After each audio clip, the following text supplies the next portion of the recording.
சாய்ரா சாயப்பா பெரிய பலத்துடன் வருகின்ற நாட்களில் இருக்க போகிறார். சரியான சந்தர்ப்பம் உங்களுக்கு இது. வாழ்க்கையை வாழ முயற்சி பண்ணுங்கள். இதுல ஒரு வெற்றி செய்தி ஒன்று உள்ளது.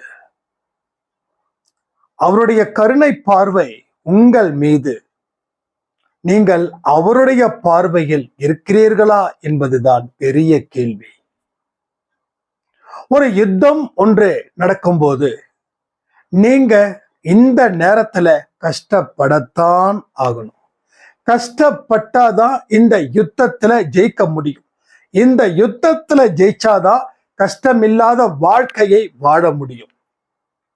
யுத்தத்தின் நாட்கள் தியாகம் செய்யணும், சோம்பேறித்தனம் இருக்கக்கூடாது, நம்பிக்கையை பலப்படுத்திக்கணும், நம்பிக்கைக்குரிய செய்திகளை கேட்கணும், பார்க்கணும், செய்யணும். இதுதான் இந்த 48 நாட்கள். இது 2வது நாள். இந்த 2வது நாளே சும்மா வேற லெவல்ல இந்த மாயுத்தா நமக்கு கொடுக்குது. கடவுளும் நம்மளும் சேர்ந்து இருக்கக்கூடிய இடம். இப்போதான் கடவுள் நம்மளுடைய ஆட்டத்தை பார்க்கிறார். நம்ம என்ன கேட்கிறோமோ இப்பதான் அவருக்கு காது கேட்குது. ஏன்னா உங்களுடைய மன உறுதியும் நீங்கள் கொடுத்த ஒரு வாக்குறுதியும் இதற்கு காரணமாக அமையுது. கடவுளுடைய துணையை சரியா பயன்படுத்திக்கிறவங்க வாழ்க்கையில ஜெயிக்க முடியும். இல்ல அப்படின்னா இந்த ஜென்மம் முடிஞ்சு போக போகுது. இதுல என்னென்ன துன்பங்கள் இருக்குதோ அது வரக்கூடிய அத்தனை ஜென்மத்துக்கும் உங்களுக்கு எழுதி வைக்கப்படும். சுமைகளோட வாழ போறீங்களா, இல்ல சுமைகளை அவர்கிட்ட ஒப்படைச்சிட்டு புதிய பொறுப்புகளை ஏற்றுக்கொண்டு வாழ்க்கையை சிறப்பா மாற்றிக்கொள்ள போகிறீர்களா என்பதை நீங்கள் தான் தீர்மானிக்க வேண்டும். இப்ப தீர்மானிக்கக்கூடிய சக்தி உங்ககிட்ட தான் இருக்குது. பதிவை கேட்க போறீங்களா, இல்ல பதிவை ஸ்கிப் பண்ண போறீங்களா?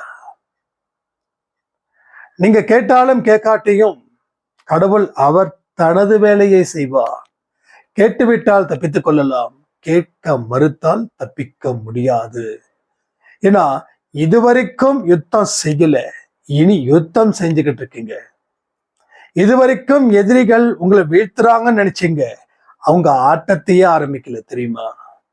அவங்க ஆட்டத்தை ஆரம்பிக்கிறதுக்குள்ள நீங்க உங்க ஆட்டத்தை இந்த மாயுத்தாவில் ஆட ஆரம்பிச்சிடுங்க. ஏன்னா கடவுள் துணை இருக்கு. அர்ஜுனர் தனியா போயிருந்தாருன்னா அவரை முடிச்சு கட்டிருப்பாங்க. அவர் கூட்டிட்டு போனது கிருஷ்ண பரமாத்மா. வாங்க, நீங்க தான் எனக்கு எல்லாமே செய்யணும், உன்னுடைய அறிவுரையின் படியே தான் நான் போரிடுவேன் அப்படின்னு சொன்னதால அவர் ஜெயிச்சாரு. அப்போ கடவுள் இந்த யுத்தத்துல உங்க கூட இருக்கிறார். யாரு? சாய்ப்பா இருக்காரு, உங்க குல தெய்வம் இருக்குது, உங்க ஆஸ்தான தெய்வம் இருக்குது, உங்களுக்கு பிடிச்ச தெய்வம் இருக்குது. எல்லா மதத்துல இருக்கக்கூடிய தெய்வத்தை, எந்த தெய்வத்தை கூப்பிட்டாலும் இந்த வரப்பா, வந்து உன் கூட நிக்கிறேன்ப்பா, நீ கூப்பிட்ட இல்லப்பா, நான் வந்துட்டேன்ப்பா, யுத்தத்தை ஆரம்பிக்கலாம்ப்பான்னு சொல்லுவார். நான் சொல்றது வேணா உங்களுக்கு சாதாரணமா இருக்கலாம், ஆனா இதை செயல்படுத்தும் போதுதான் இதுல இருக்கக்கூடிய அற்புதம் என்ன அப்படின்றது புரியும். எல்லாமே அடப்போப்பா அப்படின்னு சொல்றவங்க ஜாஸ்தி. இருந்து நிக்கிறவங்க ஏதோ ஒண்ணு இருக்கு நம்ம செய்யலாம் அப்படின்னு நினைக்கும் போது இருந்து ஜெயிச்சவங்க ஜாஸ்தி. அன்பை சாயில ஆரம்பிக்கும் போது ஏகப்பட்ட விஷயங்கள். என்னப்பா நீ அதை பேசுற, இதை பேசுற, என்ன பூஜை அதை சொல்லு, மற்றவங்க சொல்லாதே நம்ம சொல்லிட போறோம், புதுசா என்ன சொல்லிட போறோமா? இல்ல. அது உள்ளடைய ஒரு 10% லைஃப்ல இம்ப்ரூவ்மெண்ட் பண்ணும் பூஜை, அது இதுன்னு. மீதி 90% தேவை. உடம்ப கியூரா குணமாகணும். சும்மா 10% பண்ண மீதி என்ன பண்றது? இப்ப 90% மோசமா இருக்குது. இப்ப 10% ஆனா என்ன, ஆகாட்டி என்ன, நடந்தா என்ன, நடக்காட்டி என்ன? இங்க 90% வெற்றி வாய்ப்பை பெறக்கூடியதுதான் இந்த அன்பே சாய் பதிவு. நம்ம குடும்பத்துல இருக்கிறவங்க மிகப்பெரிய அளவுல சாதிப்பதற்காகத்தான் இந்த யுத்தா, மாயுத்தா. சொல்லுங்க, மாயுத்தா. இந்த மாயுத்தாவுல நீங்க போராடி வெற்றி கொடியை கட்ட போகிறீர்கள்னா நம்ப முடியுதா? ஏன்னா உங்களால நம்ப முடியாது. நீங்க வாழ்ந்த நாட்கள் பலகீனமான நாட்கள், ஆனா இனி வரக்கூடிய நாட்கள் பலமான நாட்கள். பரிகாரத்தின் பின்னாடி போகாதீங்க. வேற யாராவது இந்த பூஜைகள் செய்தா வாழ்க்கை சூப்பரா இருக்கும்னு சொல்லி போய் மாட்டிக்காதீங்க. பணத்தை தயவு செய்து இழக்காதீங்க. அப்படி பணம் செலவு பண்ணணும்னா ஏழைகளுக்கு உணவுகளை மனப்பூர்வமாக கொடுங்கள். இதன்படிதான் வாழ்க்கைய அடுத்த கட்டத்துக்கு நம்ம மூவ் பண்ண முடியும். இல்லை அப்படின்னா வாழ்க்கை இதே கட்டத்துலதான் இருக்கும். லைஃப் போர் அடிச்சிடும். போர் அடிச்சா கூட பரவாயில்ல, முதலையோட வாய்க்குள்ள நம்ம போய் மாட்டிக்கிட்ட என்ன ஆகும்? உயிர் போயிடும். சோ முதலைய எதிர்த்து சண்டை போடுறது அளவுக்கு பலம் இங்கே உங்களுக்கு ஏகப்பட்டது இருக்குது. சோ நிச்சயிக்கப்பட்ட அதிசயிக்கப்பட்ட உண்மையைத்தான் நாம இங்க சொல்றோம். ஒரு அற்புதமான அதிசயமான ஒரு வாழ்க்கை தான் உங்களது வாழ்க்கை. நல்லா புரிஞ்சுக்கோங்க. நான் சும்மா சொல்லல. இங்க வந்து நிக்கிறீங்கன்னா இதுக்கு காரணம் இருக்குது. இங்க வந்து கேட்குறீங்கன்னா அதுக்கு காரணம் இருக்குது. கேட்டுக்கிட்டே அழுவுறீங்கன்னா அதுக்கு ஒரு காரணம் இருக்குது. கேட்டு முடிஞ்சதுக்கு அப்புறம் நம்பிக்கை இருக்குதுன்னா அதுக்கும் ஒரு காரணம் இருக்குது. எல்லாத்துக்கும் காரணமா இருப்பவர் நமது சாயப்பா, நமது அன்பே சாயப்பா. அவருக்கு பெரிய வணக்கத்தை போட்டு பிரார்த்தனை ஆரம்பிக்கலாமா? என் அன்பு சாயப்பாவே, உமக்கு நன்றி நன்றி நன்றி நன்றி நன்றி நன்றி, கோடான கோடி நன்றிகள். எங்கள் பிரார்த்தனையை நீர் ஏற்றுக்கொள்ள போகிறீர்கள். இந்த பதிவை முழுவதுமாக கேட்பேன். இந்த பதிவு முடிவில் பிரார்த்தனை செய்வேன். என்னை வாழ விடுங்கள். என் கர்மாக்களை அழிக்கும் பலம் உனக்கே உள்ளது. என்னை வாழ வைக்கக்கூடிய வழியும் உனக்கு மட்டுமே உள்ளது. உன் கருணை பார்வை என் மீது படாதா? உன் இரக்கம் என் மீது இருக்காதா? நொடிந்து போய் உள்ளே, மனதில் நிம்மதி இல்லவே இல்லை. ஒவ்வொரு மனுஷனும் என்ன பாடாப்படுத்துறாங்க, மோசமா வழி நடத்துறாங்க. தயவு செய்து யாருடைய கட்டுப்பாட்டுகளிலும் நான் இல்லாமல் எனக்கு சுதந்திரத்தை கொடு. நான் வாழ வேண்டும் உனது பிள்ளையாக. இந்த உலகத்தில் இருக்கக்கூடிய அத்தனை துன்பங்களும் எனக்காகவே வந்து விழுந்தது போல் நான் உணர்ந்து தவித்து கொண்டு இருக்கிறேன். என்னை நீர்தான் வாழ வைக்க வேண்டும். அற்புதத்தை கொடுப்பவரே, அதிசயத்தை ஏற்படுத்துபவரே, வறுமையை தீர்ப்பவரே, நோயை தீர்ப்பவரே, எனது பிரச்சனைகளையும் தீர சாய்ப்பா. இந்த அன்பே சாய் குடும்பத்தில் யார் யார் என்னென்ன பிரார்த்தனைகள் எடுக்கிறார்களோ அத்தனை பிரார்த்தனையும் நீரே நிறைவேற்றி தர வேண்டும். சோ பிரார்த்தனை செஞ்சாச்சு. இனி எடுக்க வேண்டிய முடிவு, செயல்படுத்தும் விதம் எல்லாமே உங்களிடம் உள்ளது. முழு பதிவையும் கேட்டு பயனடைய வேண்டும். ஆரம்பிக்கலாமா?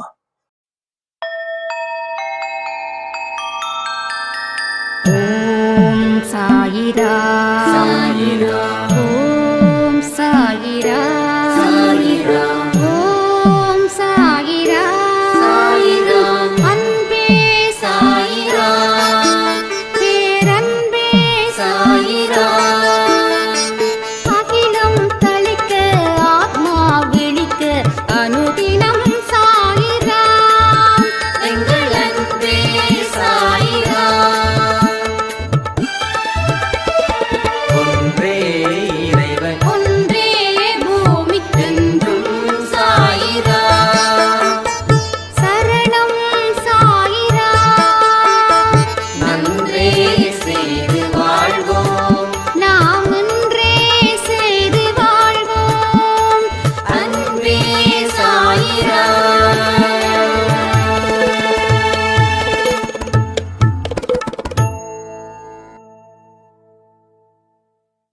சாயிரா. என் உயிரின் உயிரானவர்களே, யானை பலத்துடன் நாம் போராடி கொண்டிருக்கிறோம். மாயுத்தா, இந்த பேரே உடம்பு மைசில் இருக்குது அப்படின்னு ஒரு சாய்ராம் சொல்லியிருந்தாங்க. அப்போ இந்த பேரே மெய்சில் இருக்குதுன்னா இந்த பயிற்சி தரும் சந்தோஷத்தை, இந்த பயிற்சி தரும் வெற்றிய என்ன சொல்ல போறீங்க? இங்க வைக்கப்பட்ட ஒவ்வொரு பெயரும் அவரின் விருப்பத்தின் படியே, அவரது சித்தத்தின் படியே, அவரது வழிகாட்டுதலின் படியே நடத்தப்படுகிறது. இது மிக பெரிய போர். இது பாரத போர், அதை விட பெரிய போர். பாரத போராவது அந்த யுகத்திலே நடந்தது. இது இன்னைக்கு நீங்க நடத்தும் போர் மாயைக்கு எதிரா, கர்மவினைக்கு எதிரா. இதுவரைக்கும் பல ஜென்மத்துல நீங்க துன்பப்பட்டத அத்தனையும் இந்த போரின் மூலமா நீங்க வெற்றி அடைந்து இனி துன்பமே இல்லாத ஒரு வாழ்க்கையை நீர் வாழப்போகிறீர். தேவனுடைய துணை உங்களுக்கு இருக்கும் பொழுது உங்களுடைய பலம் 2 மடங்கு இல்லை, 100 மடங்கு பெரிதாக்கப்படுகிறது. களத்துல நீங்க இருக்கீங்க, உங்களுக்கு பின்ன சாயப்பா இருக்காரு. அவர் சொல்லும் ஒரு வார்த்தைகளும் தான் உங்களோட வெற்றிக்கு ஒரு வழிகாட்டியா, ஒரு பெரிய வாழ்க்கைக்கு உண்டான அடித்தளமாக மாறப்போகிறது. இங்க வெற்றி மட்டும் கிடைக்கல, அதை தாண்டி, வெற்றியை தாண்டி என்ன இருக்குதோ அது உங்களோட கைகளில கிடைக்க போகிறது. ஒரு நொடி பொழுதும் மாயுத்தா யுத்தம் செஞ்சுக்கிட்டு இருக்கீங்க மாயைக்கு எதிரா. மாயை உங்களை விட்டு விலகும் நேரம் வெகு நாட்களில இல்லை, சில நாட்களில, அது போதுமான நாட்களில நடக்க போகுது. வெற்றியை நீர் படைக்க போகிறீர். இப்பொழுதே கடவுளுக்கு நன்றிகளை சொல்ல முடியறவங்க சொல்லிடுங்க. அன்பே சாயப்பா, இந்த மாயுதத்துல நான் வெற்றியை அடைந்து விட்டேன், வெற்றியை ஒரு கை பார்த்து விட்டேன், தோல்வி என்னை சுற்றி போய்விட்டது, துன்பம் அப்படின்ற ஒரு பகுதி என் வாழ்க்கையில் இனி வரப்போகாது. எல்லாத்திற்கும் இந்த மாயுத்தா நீங்க நின்னு நான் ஜெயிக்கிறேன், நீங்க நின்னதால நான் ஜெயிக்கிறேன். நீங்க நிக்கல அப்படின்னா நான் தோல்வியை தானே சந்தித்து கொண்டிருக்க முடியும். தோல்வியினாலே தானே நான் இன்னைக்கு வரைக்கும் இந்த அவமானம் அப்படின்ற பகுதியிலே இருந்து கண்ணீரை விட்டு கதறி கொண்டிருக்கிறேன். இனி எனக்கு உதவிகள் செய்ய எவராலும் முடியாது, கூடாது. என்னுடைய எல்லா உதவிகளும் நீரே செய்யுங்கள் சாயப்பான்னு சொல்லுங்க. ஏன்னா ஒரு பலம் பொருந்திய நாட்கள்ல நீங்க இருக்கீங்க. சோ அந்த நாள் உங்களுக்கு சாதகமாக மாறும். இதை தயவு செய்து கோட்டை விட வேண்டாம். இதுவரைக்கும் கோட்டை விட்டு ஏப்பம் விட்டது போதும். இனி ஒரு சிறப்பான தொடக்கத்திற்கு நாம் தயாராக இருக்கிறோம். சோ மீண்டும் மீண்டும் வெற்றி வாய்ப்பை இழந்து விட்டால் நாம இந்த ஜென்மத்தோட நாட்களும் கழிந்து போகும். இப்ப வரக்கூடிய ஜென்மத்துல நாம இந்த மனநிலைக்கு வந்து அதற்கப்புறமா போராட முடியாது. இந்த ஜென்மத்துல இந்த மனப்பக்குவத்துல இந்த ஒரு விஷயத்தை செய்யும் போது இந்த செயல் ஒரு வினையாக மாறி உன் வாழ்க்கையில் இருக்கும் கர்மாக்களை அது அழிக்கும். இந்த கர்மாக்களை அழிப்பதனால் என்ன பலன்? வாழ்க்கையில் நீ உயர்வாய். அழிக்க வேண்டியதை அழிச்சா வளர வேண்டியது வளரும். இந்த செடி வைக்கிறோம் அப்படின்னா அந்த செடி பக்கத்துல என்ன ஏகப்பட்ட புல்லு அது இது வளரும். அந்த செடியை பிடுங்கி போட்டாதான் நீங்க வச்ச செடி வளரும். இல்லைன்னா இந்த செடி வளரும், அந்த செடி அப்படியே இருக்கும். கொஞ்ச நாள் அழிவை நோக்கி போகும். சோ அந்த மாதிரி தான் இவைகள். அழிக்க வேண்டியதை அழித்து விடு, எடுக்க வேண்டியதை எடுத்து விடு, தடுக்க வேண்டியதை தடுத்து விடு. அப்போ இத நாம செய்யும் போதுதான் நம்ம வாழ்க்கை உயர்வு தன்மை, உன்னத தன்மை அதை நோக்கி ஒரு அடி எடுத்து வைக்கும். இப்ப வரைக்கும் பல அடிகள் கீழே இருக்கும். இனியும் நாம சரி சமமான இடத்திற்கு வரவில்லை. முதல்ல கீழே இருந்து மேல வரணும், மேலே வரணும், மேல வந்துதான் ஆகணும். கீழன்றது மாய வலை. அந்த மாய வலையில இருந்து நம்ம வெளிவரது ரொம்ப கஷ்டம். அந்த இடத்துல இருந்து யோசிச்சே நான் உயரணும் அப்படின்றதும் நடக்காத ஒரு சாத்தியம். அப்போ கஷ்டத்தை கஷ்டத்தினால் தயார் செய். புரியலையா? இந்த கஷ்டத்தை யுத்தம் என்ற கஷ்டத்தினால் நீ தயாராகு. யுத்தம்ன்றது ஒரு பார்க்கோ, பீச்சோ, இல்ல மூவியோ, இல்ல ரெஸ்டாரண்டோ போறது இல்லை. யுத்தம்ன்றது ஒரு போர் இல்ல. ஸோ பசியை மறக்கணும், தூக்கத்தை மறக்கணும், உறக்கத்தை மறக்கணும், கடமையில கண்ணும் கருத்துமா இருக்கணும். That is 48 days. அதுல இன்னும் 46 நாட்கள். ஸோ 2 நாள் முடிஞ்சிடுச்சு. இது ரெண்டாவது நாள் முடிஞ்சிடுச்சு. ஸோ இனி 46 நாட்கள் மட்டுமே. ஸோ இன்னைக்கும் நேற்றும் செய்ததை சிறப்பாக எதிர் வரும் நாட்களிலும் நீர் செய்ய வேண்டும். ஒரு சாய்ராம் சொன்னாங்க, நேத்து நான் பண்ணேன், இன்னைக்கு நான் பண்ணல, என்ன பண்றது? ஒன்றும் பண்ண வேண்டாம், அமைதியா அந்த சப்ஜெக்டை க்ளோஸ் பண்ணிடுங்க. என்ன பண்ண முடியும்? நேத்து செஞ்ச முடிஞ்சவங்க இன்னைக்கு ஏன் செய்யல? இப்போ ஜஸ்ட் 1 day தானா? 1 day தான் உங்களால ஒழுக்கமா கட்டுப்பாட்டோட இருக்க முடியுமா? ஒழுக்கன்றது இந்த டிசிப்ளினை பேஸ் பண்ணி சொல்றேன். என்ன டிசிப்ளின்? 48 கொள்கைகளை சொன்ன இல்லையா, தட் இஸ் ஒழுக்கம். அதுதான் சொல்றேன், வேற எதுவும் இல்லை. ஸோ ஒவ்வொரு நாளும் அதை படிக்கணும்னு சொல்லியிருக்கோம். இப்பயும் என்கிட்ட பிடிஎஃப் கேட்குறாங்க. இப்போ லைவ் பார்த்தவங்க எத்தனை பேருன்னு தெரியல. அப்போ ஒவ்வொரு நாளும் என்னங்க ஏதுங்க பிடிஎஃபா, என்ன புரியல, மாயுத்தா புரியல, தெரியல, நான் ஒண்ணுமே பண்ண முடியாதுங்க. ஒவ்வொருத்தவங்களுக்கும் 48 நாள் ஸ்டார்ட் பண்ண முடியாது. நான் தான் சொல்றேனே, படிச்சு சொன்னேனே, எல்லாரும் ஒரே நேரத்துல தொடங்கணும்னு. இன்னைக்கு மட்டும் 20-25 பேர் இந்த 12 மணி பதிவை கேட்டுட்டு என்னங்க புரியலன்னா என்ன சொல்ல முடியும்? சோ இப்படிதான் நம்ம வாழ்க்கை போகுது. நேரத்தை நாம் சரியாக பயன்படுத்தவில்லை என்றாலும் ஒழுக்கத்தை மீறிய செயலாகவே அன்பே சாயில கருதப்படுகிறது. நான் உங்களுக்கு அழுத்தம் கொடுக்கல. அழுத்தம் இல்லாத வாழ்க்கையை வாழணும்னா நீங்க கஷ்டப்படதான் முடியும். யாராலையும் முடியாதுன்ற காரியத்தை நான் சொல்லல. அதிகாலையில் எனக்கு வீசிங் வருது, ப்ராப்ளம் வருது, நான் எழுந்திருக்க முடியல. இதுக்கெல்லாம் நாம கொஞ்சம் ஃப்ரீ பண்ணி கொடுக்குறோம். 4-5 சாய்ராம் சொன்னாங்க, மார்னிங் எழுந்திருக்க முடியாது, நான் மெடிசின் எடுக்கிறேன். சரி, ஓகே, எப்போ எழுந்திருக்க முடியும்? 7. Okay, no issue. இப்போ நீங்க 7 o'clock எழுந்திருச்சு ஆரத்தி சாரி சச்சரிதம் படிச்சிருங்க, மெடிடேஷன் பண்ணிடுங்க, எல்லாம் பண்ணிடுங்க. 12 மணி மதிய ஆரத்தியை எடுத்துருங்க. ஸோ நம்ம ஃப்ரீ கொடுக்குறோம். நீங்க கேட்டாதாங்க, கேட்கலன்னா ஒன்றும் பண்ண முடியாது.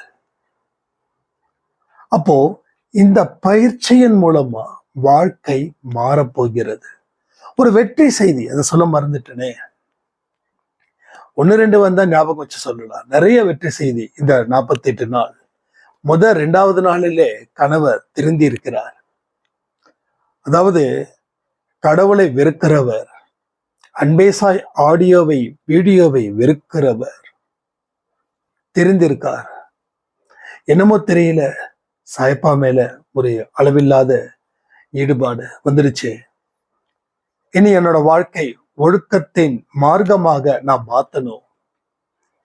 யாரோ ஒருத்தர் தாடிலாம் வச்சுக்கிட்டு பேசுவாரே, அவரோட இதை நான் பார்க்கணும், கேட்கணும் அப்படின்னு நேத்து இரவு முழுக்க அந்த பதிவை கேட்டு கேட்டு நான் ரெடி, நான் ரெடி. எதுக்கு? மாயுத்தா. சோ நிறைய நல்ல விஷயங்கள் நீங்க சரியா இருந்தா உங்க குடும்பத்துல நிச்சயமா நடக்கும். நாம சரியா இருக்கணும். நாம சரியா இருக்க வேண்டிய காலம்தான் இது. பிறரை வற்புறுத்தவோ அதிகாரம் பண்ணவோ கோபப்படவோ கூடாது. ஏன்னா அவரவர்களுக்கு தெரிந்த அடிப்படையிலே தான் வாழ்ந்துகிட்டு இருக்காங்க. உங்களுக்கு அவங்கள விட ஒரு படி மேல. அப்போ அவங்க ஏன் கீழே இருக்கிறாங்க அப்படின்னு நினைக்க முடியாது. ஏன்னா நீங்க அவங்கள விட ஒரு காலத்துல கீழே இருந்தவங்க தானே. அப்போ பட்ட அடி வலி இந்த ஒரே ஒரு விஷயம்தான் உங்களை அவங்கள விட 2 படி 3 படி 4 படி ஜாஸ்தி பண்ணுச்சு. அப்போ வாழ்க்கையை வாழ நாம ஒரு சில கடினமான முயற்சிகளை எடுக்கணும். அதான் நிறைய பேர் கேட்கறது ஒரே ஒரு கேள்வி, பரிகாரம் என்ன, பூஜை முறைகள் என்ன? இதை ஈஸியா செஞ்சிடலாம். பரிகாரத்தை ஈஸியா செஞ்சிடலாம். அதை நான் கேட்கிறேன். ஒரு ஆடியோல கூட சொன்னேன், 10,000 கொடுங்க, நான் உங்க வாழ்க்கையில 1 கோடி வர வச்சிடுறேன். ஆனா இப்படி நான் சொன்னா நிறைய பேரு அதே 10,000 வச்சு இவரையும் 1 கோடி முன்னேறல கேட்கணும். அதை எதிர்க்கவே கேட்கணும். கேட்கறது இல்லை. ஏன்னா அந்த மாதிரி எதை சாப்பிட்டா பித்தம் தீரும் அப்படின்னு சொல்லி பித்தம் அதிகப்படுத்துற உணவையே சாப்பிடுவாங்களா? சோ இதன் மூலமா தான் நம்ம எதிர்பார்க்கிறோம். ஏதாவது ஒரு 4 கயிறு கட்டிக்கலாமா, இல்ல ஏதாவது பண்ணணுமா? சொல்லுங்க, நான் பண்ண ரெடி. நீ எதையுமே பண்ண வேண்டாம் சாமி, உனக்குள்ள நீ ஊடுருவுன்ற. நமக்குள்ள எனக்குள்ள நான் ஊடுருவும் போது என்னென்ன பிரச்சனைகள் இருக்குது, எங்கெங்கெல்லாம் காயம் இருக்குது, எங்கெங்கெல்லாம் பலகீனம் இருக்குது, காயத்துக்கு என்ன காரணம், பலகீனத்துக்கு என்ன காரணம், இதையெல்லாம் நான் தெரிஞ்சுக்க முடியும். சோ எனக்குள்ள எதுவுமே செய்யல, ஆனா வெளியில நான் செய்யறேன் அப்படின்னா எப்படி வாழ்க்கைய வாழ முடியும்? சோ நமக்கு நேரம் காலம் ராகு காலம் அது எதுவுமே இல்லை. நல்லதை உடனே செய், கெட்டதை உடனே மற, இவ்வளவுதான். சோ நிறைய பதிவுகளை நம்ம சொல்லியிருக்கோம். என்ன சொல்லியிருக்கோம் அப்படின்னு கேக்குறீங்களா? கெட்டதை செய்யறதுக்கு நேரம் காலம் பாக்குறோமா? நீங்க சொல்லுங்க. ஒருத்தவனை அடிக்கிறதுக்கோ ஒருத்தவனை திட்டுறதுக்கோ இல்லப்பா இது கெட்ட நேரத்துலதான் செய்யணும், நல்ல நேரத்துல செய்யக்கூடாது அப்படின்னு நீங்க நினைக்கிறீங்க? ஸோ நினைக்கிறவங்க கமெண்ட் பண்ணுங்கப்பா, நோ ப்ராப்ளம். ஸோ அப்படி நினைக்கல. உடனுக்குடன் நாம கெட்டதை செய்ய நேரம் காலம் பார்க்கல. அதனாலதான் கெட்டது ஒரு பவர்ஃபுல்லா நம்ம கூடவே இருக்குது. நல்லது ஏன் பவர்ஃபுல்லா நம்ம கூட இல்லைன்னா, ஒரு வேலை ஆரம்பிக்கிறோம், உடனே தேதியை பார்க்குறோம். என்னப்பா அஷ்டமி, நவமி, திதி, தசமி. தசமியில நேரம் சுத்தமா இல்லை, வளர்ப்பிறை ஓகே, ஆனா வளர்ப்பிறையில நமக்கு கம்ஃபர்டபுள் டே வரல. ஸோ என்ன பண்ணலாம்? ஓ இந்த மாசம் நல்ல நாளே இல்லையா, நல்ல நேரமே இல்லையா, அப்ப இந்த மாசத்துக்கு எதையுமே நம்மால செய்ய முடியாதா?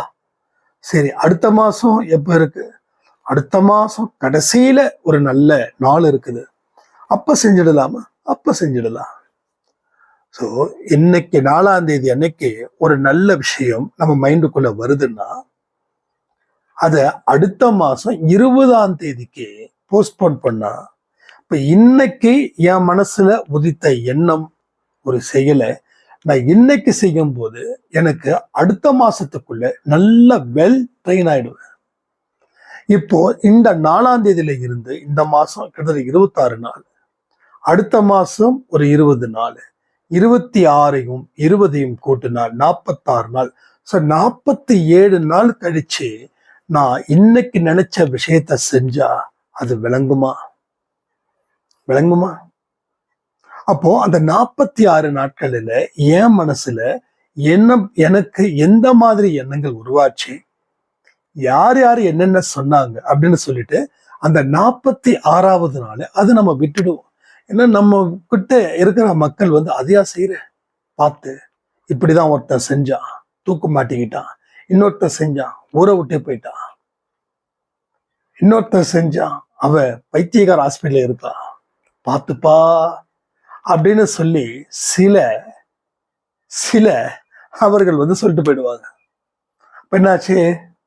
கதம் கதம். பாபா படத்தை சொன்ன மாதிரி கதம் கதம் முடிஞ்சது முடிஞ்சு போச்சு. நீ எப்போ போஸ்ட்போன் பண்ணியோ அப்பவே அத சக்தி முடிஞ்சு போயிடுச்சு.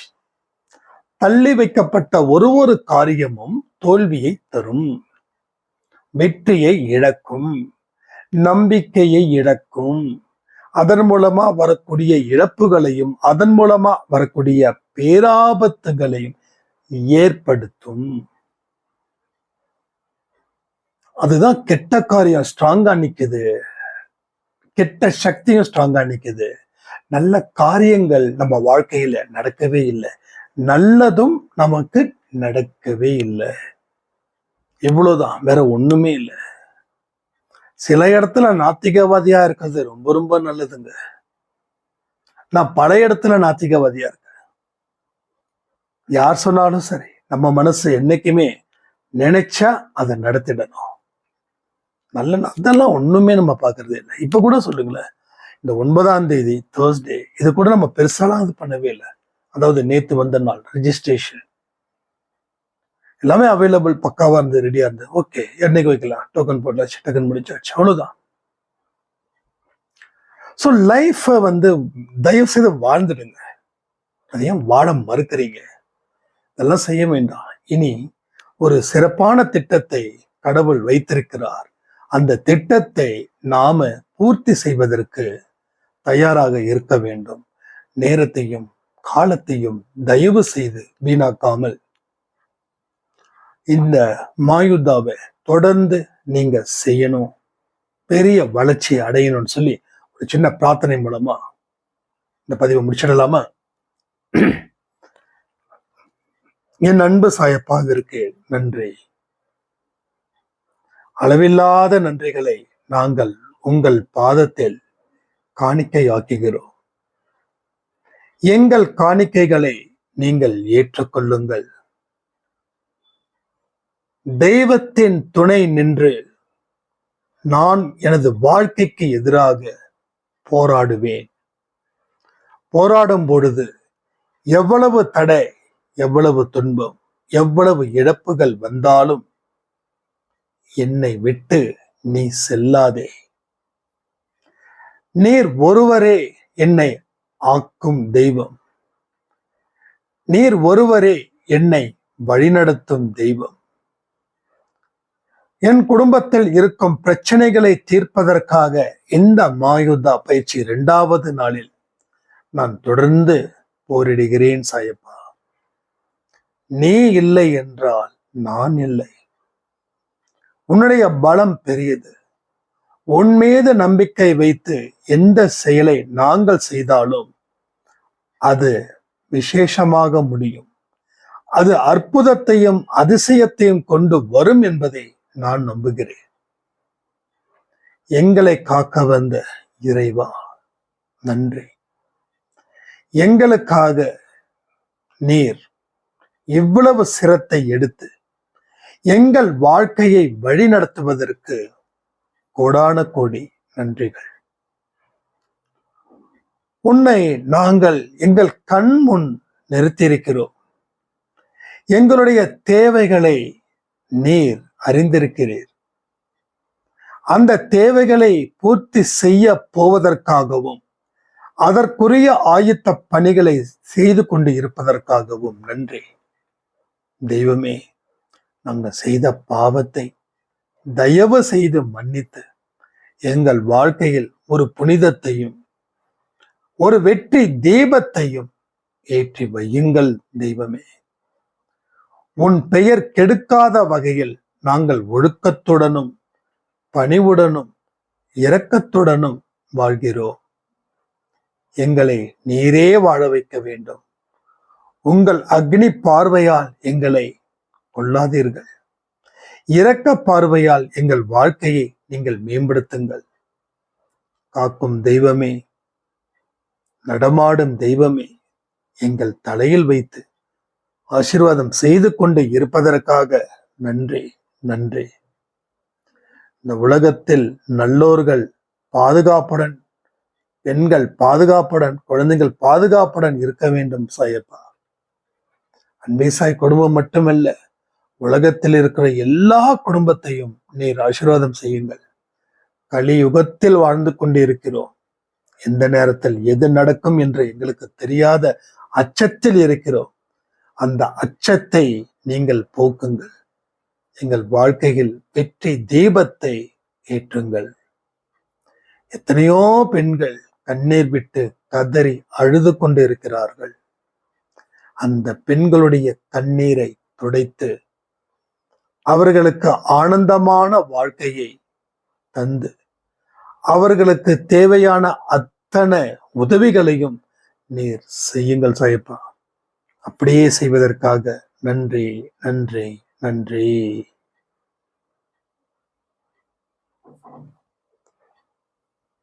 ஸோ நல்ல பிரார்த்தனையை இந்த நேரத்தில் நம்ம செஞ்சோம். அளவில்லாத ஆசீர்வாதத்தை நீங்கள் பெறணும்னு சொல்லி இந்த பதிவை நான் முடிக்கிறேன். ஜெய் சாய்ராம்.